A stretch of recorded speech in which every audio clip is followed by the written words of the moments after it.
वारी मार्गावर हे निसर्ग वारी जे अभियान राबवतो, प्लास्टिक थर्माकोल कचरा मुक्त दिंडी अभियान, आणि आळंदी पासून पंढरपूर पर्यंत निघालेली ही वारी आज एका माऊलींच्या घरी आम्ही चहा नाश्त्यासाठी आलो होतो. आणि त्यांचा एक अतिशय त्यांना आलेला जो अनुभव आहे तो अनुभव आपल्या सगळ्यांचे डोळे उघडील असा आहे. मला वाटतं त्यांच्याकडून आपण ते ऐकू की प्लास्टिकमुळे नेमकं काय घडतंय. माऊली रामकृष्ण हरी. माझं नाव राजाराम मोहन पवार, मी रहिवासी गुरसाळे गावचा. तर प्लॅस्टिकमुळं आमचा मित्र आणि आम्ही चहा घेण्यासाठी हॉटेलला थांबल्यानंतर मला चहा दिला प्लॅस्टिकच्या कपात. त्यावेळेस मी बोललो मला ह्याच्यामध्ये नको चहा. तर ते बोलले ह्याच्यामध्ये चहाचं काय अडचण आहे. तर बोललो ह्याच्यामध्ये प्रॉब्लेम येतो की प्लॅस्टिकचं त्याचं गम आहे ते आपल्या शरीरामध्ये चहाद्वारा जाते. आणि ते नको बोलले तर साईडला जी एक व्यक्ती होती अनोळखी, मी बोललो तुम्हाला घ्यायचं असलं तर चहा घ्या, मला काय नको.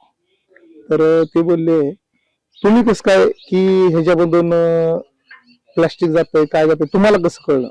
आणि त्याचा सुगंध पहिला चहाचा आणि दिल्यानंतरचा सुगंध वेगळा आहे. त्याच्यामुळे मला चहा पित नाही मी त्याच्यात. तर ते बोलले तुम्ही जे बोलला तेच माझ्याशी घडलंय. मी एक हमाल आहे, मार्केट यार्डात पोती गोण्या उचलणं आमचं काम. तर ते बोलले आम्ही रोज दिवसातून 10-15 कप चहा पित होतो. मग ते चहा पिल्यानंतर मला काही दिवसानं पोटात दुखायला लागलं, पोटदुखीचा त्रास चालू झाला.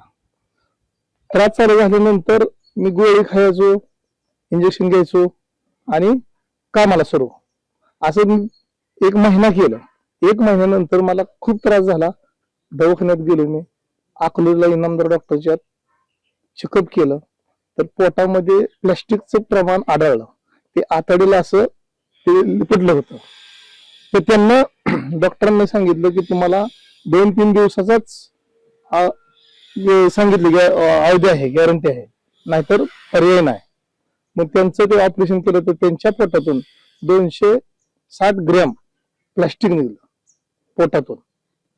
आणि त्यांचा मित्र जे सोबत चहा पित होता त्याच्या बी परत नंतर पोटात दुखायला लागल्यानंतर त्याच्या पण पोटातनं 150 ते 250 ग्रॅम ते प्लास्टिकच निघलं.